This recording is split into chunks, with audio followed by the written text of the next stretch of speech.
Hello மக்களே, this is Dinesh K J. நீங்கள் எல்லோரும் நல்லா இருக்கீங்கன்னு நம்புகிறேன். ரீசெண்ட்லி நான் ராமேஸ்வரம் போயிருந்தேன். அந்த ட்ரிப்பில் எடுத்த அழகான காட்சிகள், அனுபவங்கள் எல்லாமே இந்த வீடியோவில் இருக்குது. ஸோ இந்த விலாகை ஃபுல்லாக பாருங்கள். ராமேஸ்வரம் அப்படின்னாலே நமக்கு முதல்ல நினைவுக்கு வர்றது பிரசித்தி பெற்ற ராமநாத சுவாமி சிவன் கோயில். அப்புறம் அதோட சேர்த்து இந்த கடற்கரை, பாம்பன் பாலம், அந்த ஸ்பிரிச்சுவல் ஃபீல் எல்லாமே நெக்ஸ்ட் லெவலில் இருக்கும். ஆக்சுவலாக நாங்கள் பாம்பன் பாலம் வழியாக போகும்போது காலையில் சரியாக ஒரு 6 மணி இருக்கும். அந்த வியூ பார்க்கும்போதே செம வேறு லெவலாக அழகாக இருந்துச்சு. கடலில் பார்த்தா சில போட்டுக்கு அப்படியே மெதுவாக நகர்ந்து அப்படியே போயிட்டுருக்குது. இந்த காட்சி பார்க்கும்போது அப்படியே ஒரு பெயிண்டிங் மாதிரி இருக்குது. அந்த காம்னஸ், அந்த ப்ரீஸு சொல்லவே முடியாத ஒரு ஃபீலுங்க.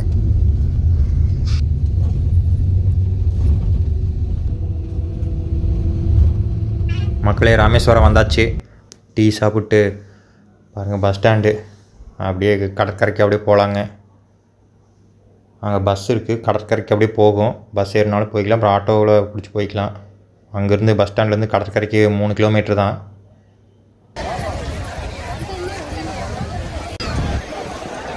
ராமேஸ்வர கடற்கரைன்னா அது ஒரு சாதாரண பீச் இல்லைங்க. ஒரு ஸ்பிரிச்சுவல் காம்னஸ் இருக்கும். காலை நேரத்தில் இங்கே வந்தால் தான் ரியல் பியூட்டி தெரியும்.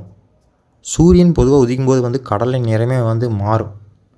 இங்கே பார்த்திங்கன்னா light orange sky, blue water, அப்படியே ரொம்ப அழகான வியூவாக இருக்குங்க. பார்க்குறக்கே சூப்பராக இருக்கும். அது மட்டும் இல்லை மக்களே, இந்த கடற்கரை ராமநாத சுவாமி கோயிலோட ரொம்ப ஸ்ட்ராங்கான கனெக்ஷன் இருக்குது. நிறையா பேர் கோயிலுக்கு போகிறதுக்கு முன்னாடி இங்கே கடல் நீரில் சுற்றி புனித ஸ்நானம் பண்ணுவாங்க. அதனால் இந்த இடத்துல ஒரு டிவோஷனல் வைப் இருக்கும்.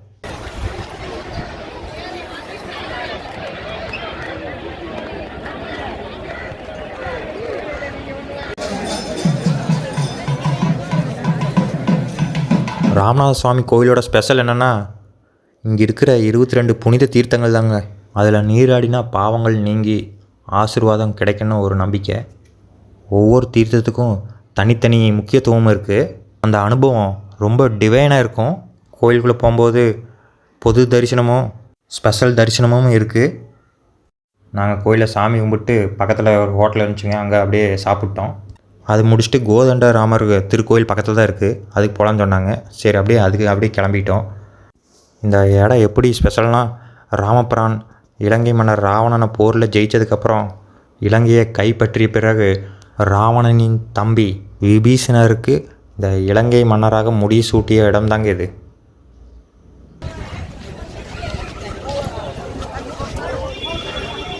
அந்த இடத்த பார்த்துட்டு இன்னொரு இடத்துக்கு அப்படியே கிளம்பிட்டேங்க மக்களே. வாங்க, சூப்பராக இருக்குது பிளேஸ். இந்த இடம் பார்த்திங்கன்னா ராமர் பாதம், ஆங்கிலேயர்களால் உருவாக்கப்பட்ட ரயில்வே ஸ்டேஷன்.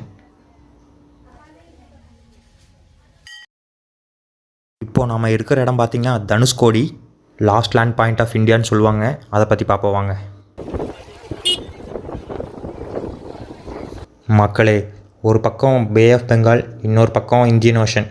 இந்த 2 கடலும் சந்திக்கிற ஒரு அற்புதமான இடம் தாங்க இது. 1964 ஒரு பெரிய சூறாவளி இந்த ஊரையே ஆல்மோஸ்ட் அழிச்சிச்சின்னு சொல்கிறாங்க. ஆக்சுவலாக 2 கடலோட கலரும் டிஃப்ரெண்ட்டாக இருக்குங்க.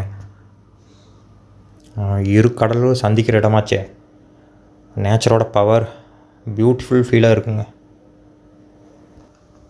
இங்கிருந்து அதாவது தனுஷ்கோடி டு ஸ்ரீலங்காவுக்கு கிலோமீட்டர் பார்த்திங்கன்னா குறைஞ்சபட்சம் 30 கிலோமீட்டர் தாங்க.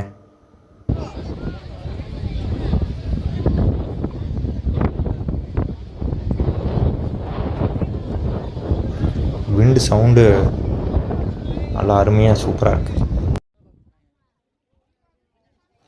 மக்களே, உங்களுக்கு நேரம் கிடைக்கும்போது இங்கே பாருங்கள். ஈவினிங் 5 மணிக்கு மேலே இங்கே அலௌடு இல்லைன்னு சொன்னாங்க. ஏன்னு கேட்டிங்கன்னா, இங்கே லைட்டு, நெட்வொர்க் கம்யூனிகேஷன்ஸ்லாம் இங்கே இருக்காது. நம்ம கியூஆர் கோடில் இங்கே யூஸ் பண்ண முடியாது, ஒன்லி கேஷ் தாங்க. ஓகே மக்களே, வாங்க அடுத்த ஸ்பாட்டுக்கு போவோம். இங்கே ஒரு ஸ்ரீராமர் கோயில் இருக்குங்க. ரொம்ப அமைதியான ஒரு டிவோஷனல் ஃபீல் இருக்கும். ஒரு சிறிய புனித இடங்க. பாருங்கள், தெப்பக்குளம் இருக்குது. ஃபாரினர்ஸில் நிறைய பேர் வராங்க.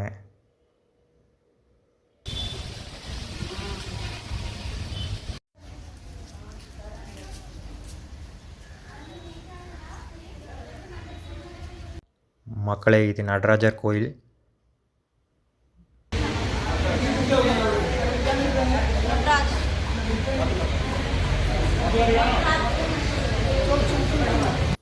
மக்களை, இது பார்த்திங்கன்னா அருள்மிகு லட்சுமணேஸ்வரர் திருக்கோயில், ராமரோட தம்பி லட்சுமணர் கோயில். எல்லாம் மீன் பாருங்கள், தெப்ப குளத்தில் பொறி போட்டோம்னா அது வாட்டுக்கு வந்து அழகாக வந்து அப்படியே சாப்பிட்டு போகுதுங்க. நிறையா மீன் இருக்கும் போல இருக்குது. ஆமாங்க, எவ்வளோ மீன் இருக்கு பாருங்க மக்களே. ஓகே மக்களே, அடுத்த வீடியோவில் மீண்டும் சந்திப்போம். உங்களுக்கு தெரிஞ்ச ஏதாவது நிறையா ஸ்பாட் இருந்துச்சுன்னா சொல்லுங்கள் ராமேஸ்வரத்தில்.